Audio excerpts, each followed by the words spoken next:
नमस्ते दोस्तों, मैं ज्योति आज की बात में आप सबका स्वागत करती हूँ। आइए आज की बात कर लेते हैं। आज बड़ा ही अच्छा दिन है, शुभ दिन है, शनिवार का दिन है। के दिन पे शनिदेव की पूजा आराधना करनी है। जिसे शनि दोष से निवारण करना है, उसे पीपल के पास जाके पीपल की उपासना करनी है, उन्हें प्रणाम करना है और फिर परिक्रमा करके अपने दोषों का जो क्षमा याचना करना है। तो इस तरह से करके आप आज का दिन व्यतीत कीजिए और शनि का मंत्र जाप कीजिए। ओम प्राम प्रीम प्रोम स शनिश्चराय नमः। ऐसा करके आप दिन व्यतीत करें। मैं वास्तु की बात कर लेती हूँ थोड़ी सी, फिर आज के खास उपाय ले लेंगे, खास बात, और कृष्ण कथा में मैं थोड़ी सी ज्ञान की बातें कर लूँगी, तो अंत तक बने रहिए। वास्तु की बात करें तो दक्षिण पश्चिम के फर्श की बात करते हैं। दक्षिण पश्चिम के पीले रंग का मार्बल लगाने से, अगर पूरा नहीं लगा सकते तो कुछ भाग में पीले रंग का पत्थर लगवा सकते हैं। इससे घर और ऑफिस में कोई कमी नहीं आएगी, धन में वृद्धि होगी, कोई कमी नहीं आएगी और घर में माता का स्वास्थ्य अच्छा रहता है। तो ये थी वास्तु की बातें। योग और तिथि की बात करें तो चतुर्दशी तिथि आज शाम 6:16 तक रहेगी। आज रात 8:32 तक सिद्ध योग रहेगा। एक सिद्ध योग होता है और एक सिद्धि योग होता है, दोनों में फर्क है। सिद्ध योग में कार्य सीखने में सफलता मिलती है। आज सुबह 7:55 तक धनिष्ठा नक्षत्र था और उसके बाद शतभिषा नक्षत्र लग गया है। शतभिषा का स्वामी राहु है और इसका संबंध राहु है जो एक छाया ग्रह है, और इसका जो संबंध बताया गया है वो कदम के पेड़ से बताया गया है। तो आज कदम के पेड़ की उपासना करनी है और उससे कोई क्षति नहीं पहुंचानी है। कदम के पेड़, उसकी आकृति का ध्यान करें। शतभिषा एक पंचक नक्षत्र है। धनिष्ठा से लेके रेवती तक 5 नक्षत्रों को पंचक नक्षत्र कहते हैं। इसमें लकड़ी का काम नहीं किया जाता है, लकड़ी इकट्ठा नहीं करते हैं। घर में कोई भी लकड़ी का काम करना, चारपाई बनाना, छत बनाना लकड़ी का, तो ये सब अवॉइड करना चाहिए, इससे बुरे परिणाम मिलते हैं। तो शतभिषा उसमें दूसरा पंचक है, तो इसमें लकड़ी का काम अवॉइड करें। 12 मार्च तक रात 8:30 तक इसका ध्यान रखना है और कोई भी लकड़ी का काम नहीं करना है। अभी हम इसके उपाय की बात करते हैं। परिवार में खुशियां अगर चाहिए तो सफ़ेद चंदन को घिसकर उसका पेस्ट बनाएं। जो चंदन आता है उसको घिसकर पेस्ट बनाएं और सारे परिजनों के मस्तक पर तिलक लगाएं, तो परिवार में खुशियां आएंगी।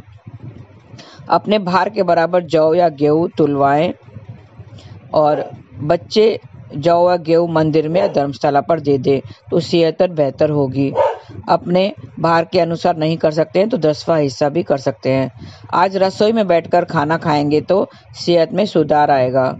आज बाजार से सिंगारे का आटा लाएं और उस पे 2 मूली रखें। 2 मूली रखकर मंदिर या धर्म स्थान पर दान करेंगे तो आपको मनचाहा प्रमोशन मिलेगा। आटे के चौमुखी दिए में सरसों का तेल भरें। दिए में एक पड़ी हुई बत्ती लगाएं। घर के आंगन में उसे दीपक को जलाएं तो सारी मुसीबतें दूर हो जाएंगी।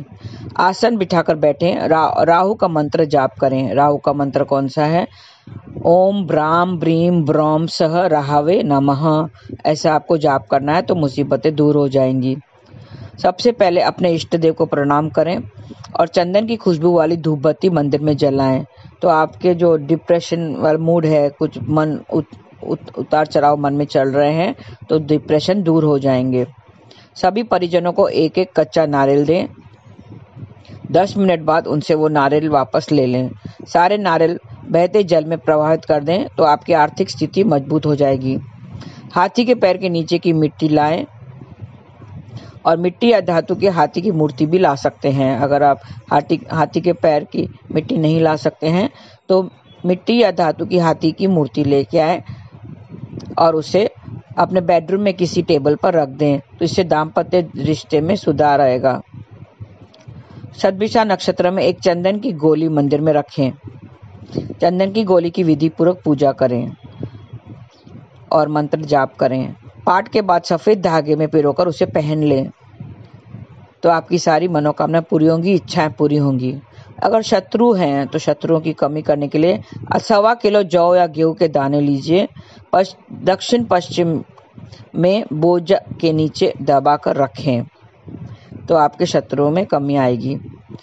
अगले शतभिषा नक्षत्र में जौ या गेहूं निकाल लें और थोड़ी सी मसूर की दाल लें और 1 रुपए का सिक्का लें। दाल को सिक्के समेत एक सफ़ेद कपड़े में बांधें और अपने बच्चे के हाथ से स्पर्श कराएं। किसी सफाई कर्मी को वो गिफ्ट कर दें तो बच्चों के पढ़ाई में तरक्की होगी, सफलता मिलेगी। आज आपको कदम के पेड़ की उपासना करनी चाहिए तो खूब तरक्की मिलेगी। अगर कदम का पेड़ आसपास नहीं है तो उससे इंटरनेट से उसकी तस्वीरें देखकर उसको प्रणाम करें।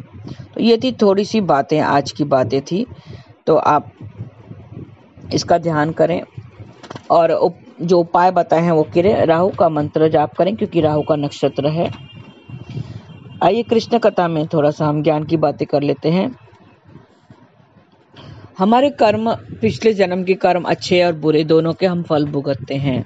अगर कर्म बुरे हैं, अगर पिछले कर्म अच्छे नहीं हैं और नाम स्मरण भी नहीं कर रहे हैं तो ये लोक में तो दुखी होंगे और परलोक में भी आपको दुख मिलेगा।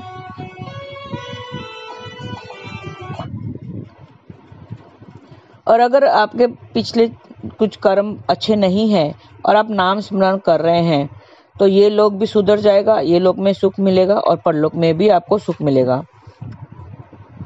भगवान शिव के जीवन में हमने कल जो शिवरात्रि मनाई थी, महाशिवरात्रि मनाई थी, सबने उपवास वगैरह रखा होगा, थोड़ा शिव के बारे में जान लेते हैं। भगवान शिव के जीवन में त्याग है, वैराग्य है, वो त्यागी हैं, वैरागी हैं। उनमें से उससे हम मांगते रहते हैं कि हमें ये दो, वो दो, हमें ये चाहिए, हमें वो चाहिए, लेकिन उनका खुद का जीवन कैसा है? वो खुद कैलाश में रहते हैं, बर्फ में रहते हैं।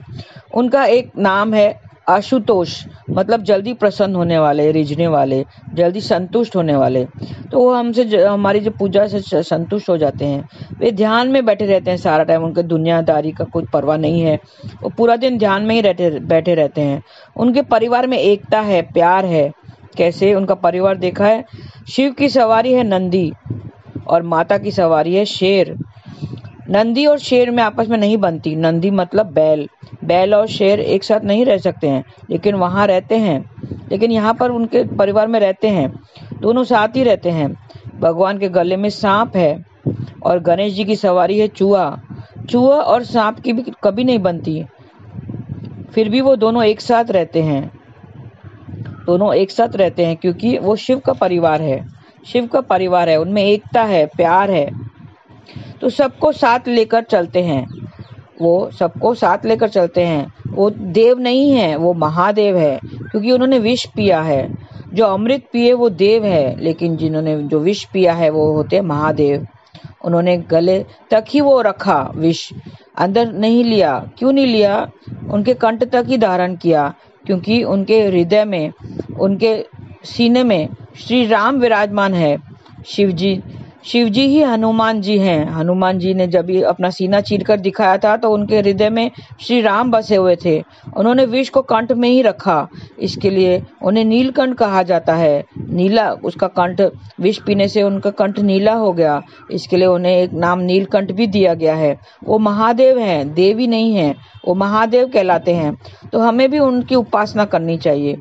कल सबने उपवास रखा होगा, शिवरात्रि का, महाशिवरात्रि था, सब लोग ने उपवास रखा और अविधि पूर्वक पूजन वगैरह किया सब शिव जी का।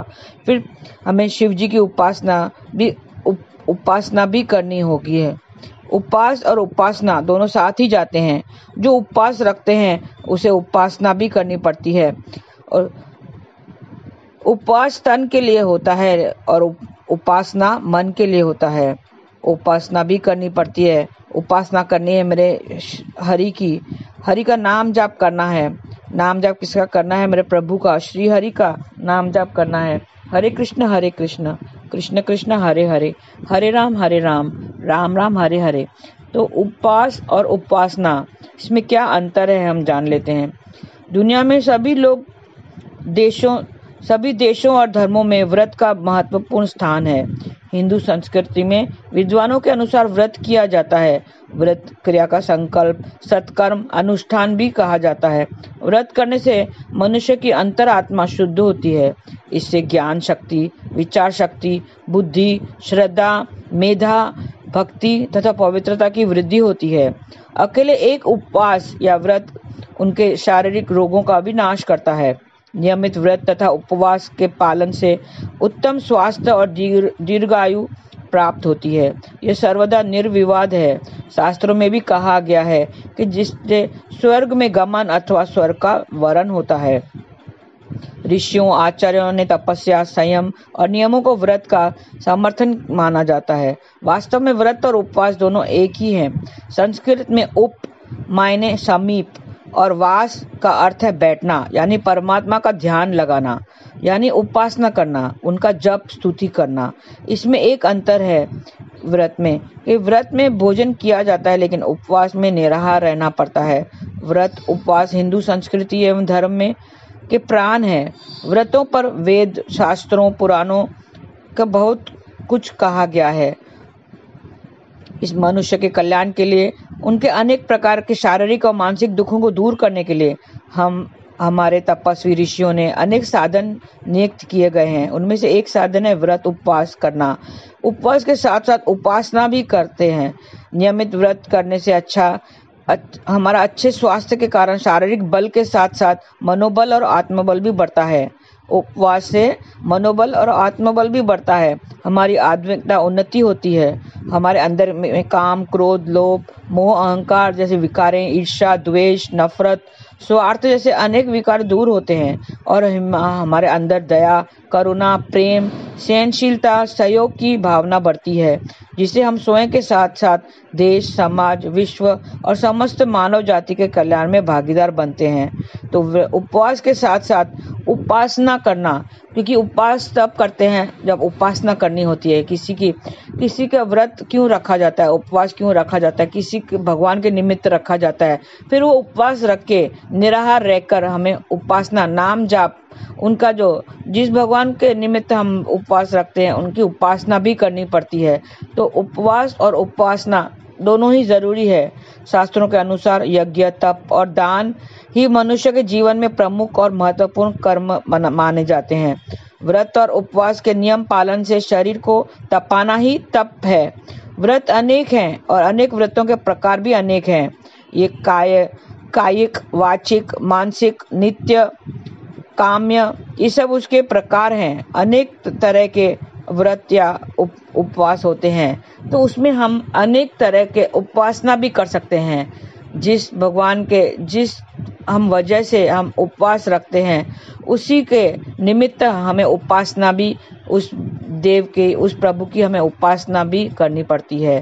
तो नाम जाप करना, उपवास रख के हम अगर नाम जाप करते हैं तो हमारे तन के साथ साथ मन भी शुद्ध होता है, हमें आत्म बल भी मिलता है, हमारी आत्मा भी शुद्धि होती है। तो इसके लिए कहा गया है कि उपवास के साथ साथ उपासना बहुत जरूरी है और उपासना में नाम जाप करते रहना चाहिए। हरे कृष्णा कृष्ण कृष्ण हरे हरे, हरे राम राम राम हरे हरे। अगर ऐसे करते रहें, कहते हैं हफ्ते में एक बार उपवास जरूर रखना चाहिए और फिर उपवास के साथ साथ हमें उपासना भी करना चाहिए। उपासना मतलब भगवान का नाम जाप करना, मंत्रों का उच्चारण करना, नाम जाप करना और अपने मन को, आत्मा को, तन को शुद्ध करना। तो आप करते रहिए, उपवास के साथ साथ उपासना भी करते रहिए, तो आपके जो मन चित्त सब शुद्ध हो जाएंगे, आपका आत्मा बल भी बढ़ेगा। तो आज के लिए बस इतना ही। धन्यवाद। आपका दिन शुभ रहे। हरे कृष्णा।